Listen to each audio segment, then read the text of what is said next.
Nabik na eksena sa Little Star. Hatid sa inyo ng Time at new best ever Sunsilk.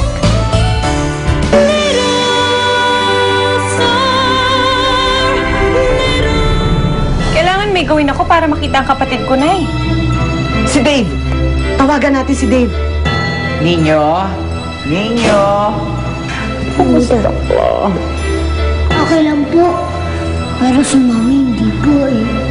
Kasi pinapalayas na kami dito eh. Sa amin kayo tumira. Oo nga naman.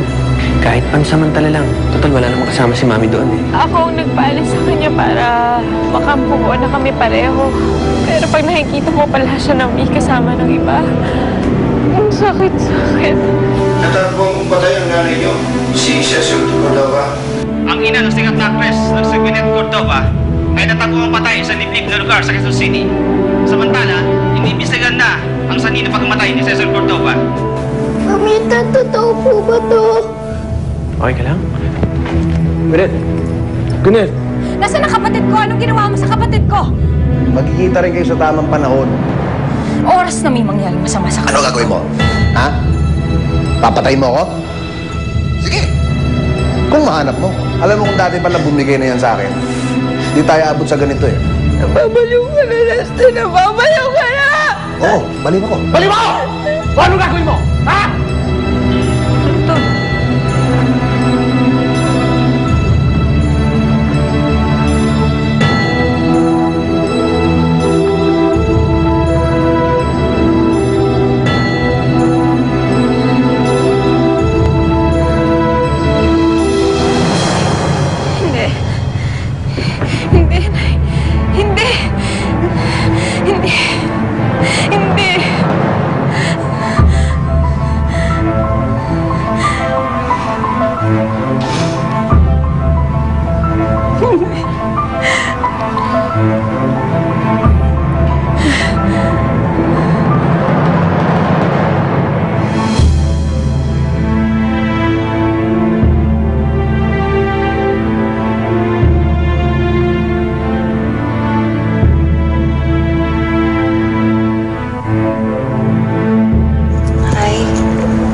Gwyneth, makikiramay ako.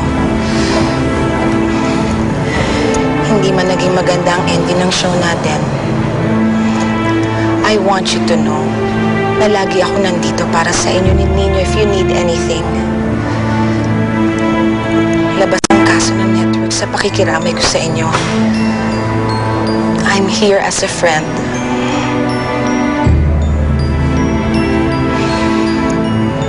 You've changed so much, Gwyneth, mula nang simulan natin ang show. And I know you know what I'm talking about. Sayang lang at hindi na nakakapture ng camera ang totoong ikaw. Lalo na ngayon nasisimulan mo na ang journey mo sa pagiging full-time mamo kay Nino. Well, it's not gonna be easy. Pero, with the help of Tita Divina and Dave, kakayanin ko step by step. You can do it. You can do it, Gwyneth. Thank you.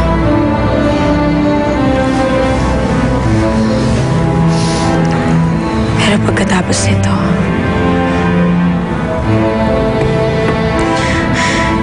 kailangan ituloy ang investigasyon.